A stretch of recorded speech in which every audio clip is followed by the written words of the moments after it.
Mark Tannehill, oh my God, look at your hair. I know. It's seriously becoming like... Awesome. I don't have words. That's the word I'm using. Hey, are you reading the Simple Media Source? I am. Wow. Get paid. Mark was just paid $20 for that. Who's that? That's the guy that came to town. He's the criminology professor from the University of Ottawa. Now, there you go. So is he here to figure out what's going on? Oh, let's not go there. He is going to, he's going to walk around the streets of Thunder Bay with a giant saber.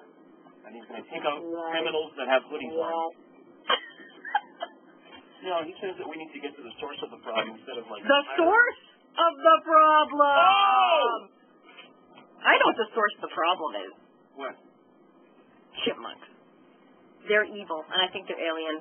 Just the ones in your backyard that are possessed because of the ceremonies you have with them in your room downstairs. Let's talk about that.